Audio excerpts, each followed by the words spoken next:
pagi saudara-saudara yang dikasihi Yesus. Sebelum kita menerima kebenaran firman Tuhan, kita berdoa. Ya Allah, Bapa yang baik, yang selalu memberkati kami, puji syukur kami panjatkan kehadirat-Mu Tuhan, dan Tuhan menganugerahi kami kesehatan hingga pada pagi ini. Kami memohon Bapa, Tuhan bimbing kami dengan kebenaran firman-Mu yang menjadi kehidupan kami, yang akan kami renungkan pada saat ini.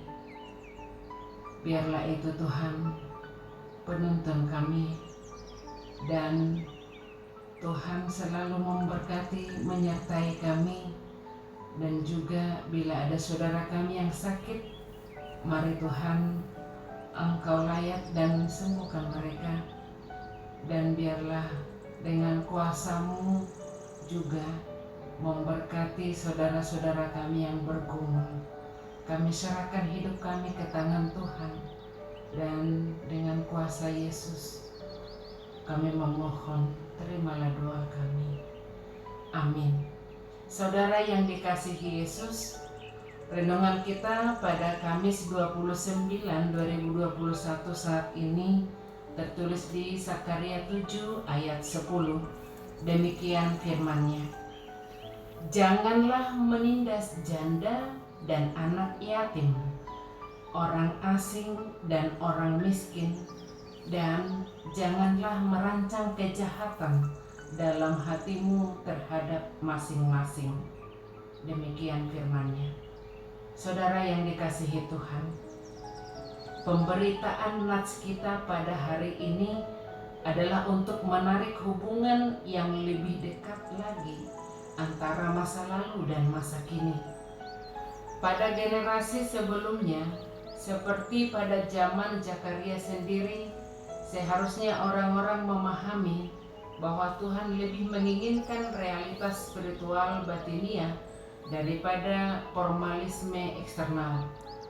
Kesalahan mendasar dari bangsa pra-pembuangan pada nats ini adalah kegagalannya untuk menaati firman Tuhan yang mengakibatkan kehancuran dan pembuangan. Kesalahan mendasar yang sama yang Zakaria nyatakan sedang dilakukan oleh komunitas yang dipulihkan ini. Mereka terjerumus ke dalam dosa sosial, moral, dan etika yang sama yang membawa kehancuran leluhur mereka. Dan dosa itu adalah kegagalan mereka untuk menaati firman dari hati mereka. Seharusnya mereka mengambil pelajaran bahwa kehidupan bangsa berpusat pada sikap dan tanggapannya terhadap firman Tuhan. Saudara yang dikasihi Tuhan, orang-orang Israel pada zaman Zakaria dituntut untuk tidak boleh mengulangi dosa nenek moyang mereka. Sebaliknya, mereka harus menunjukkan ketaatan mereka. Orang-orang Israel pada zaman Zakaria dituntut untuk tidak boleh mengulangi dosa nenek moyang mereka. Sebaliknya, mereka harus menunjukkan ketaatan mereka kepada Tuhan dalam keadilan hidup yang aktif, rasa cinta, dan belas kasihan terhadap sesama mereka. Mereka harus menghindari godaan kejahatan untuk mengeksploitasi mereka baik dengan alasan apapun. Saudara yang dikasihi Tuhan, dalam hal ini menggambarkan bahwa Tuhan menginginkan hati dan hidup kita, sama seperti Tuhan menginginkan hati dan hidup umatnya Israel.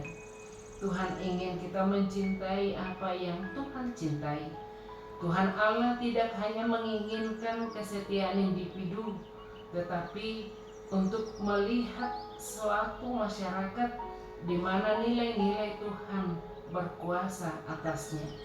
Dan seruan nats kita pada hari ini merupakan bagian dari ketentuan yang ditetapkan oleh Tuhan Allah atas umatnya, yakni janganlah menindas janda dan anak yatim, orang asing dan orang miskin.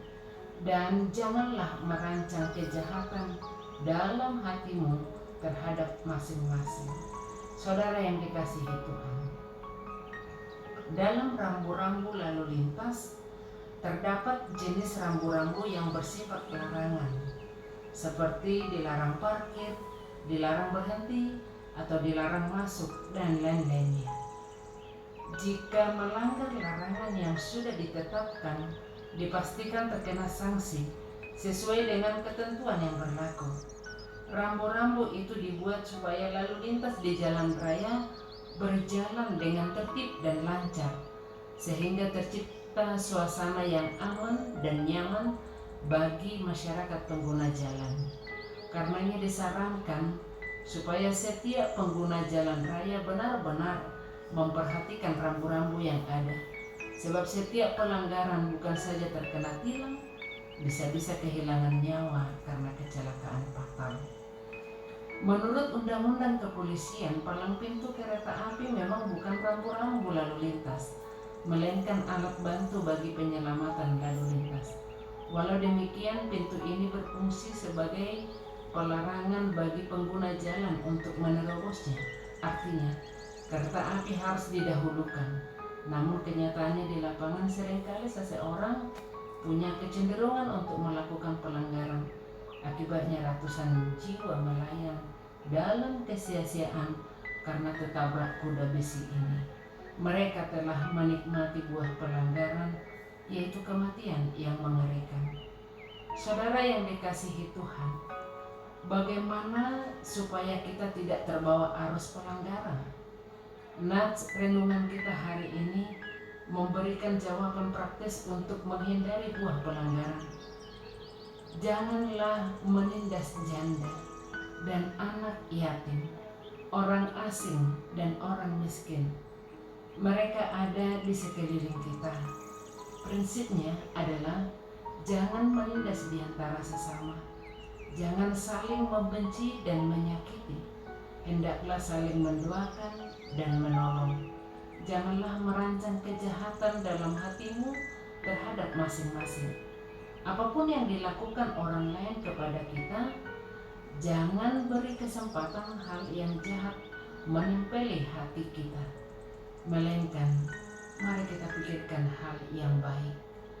Saudara yang dikasihi Yesus, di masa pandemi ini, ketika kita boleh membantu mereka dari kesulitan dan dari keterbatasan kita, yang luar biasa adalah kita kenal kuasa Tuhan atas diri kita. Dan ketika kita mampu menghitung berkat yang kita peroleh dari Tuhan, dan kita membuka diri menjadi saluran berkat bagi mereka, kebahagiaan sempurna adalah milik kita. Saudara yang dikasihi Tuhan, kita diselamatkan karena kasih karunia Tuhan yang luar biasa. Ia begitu mengasihi kita. Apakah yang patut kita berikan kepadanya?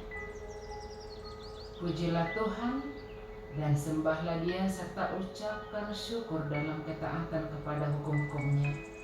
Karena itu, tetaplah kerjakan keselamatanmu dengan takut dan gentar akan Allah yang dahsyat. Amin. Selamat pagi saudara, selamat beraktivitas. Shalom.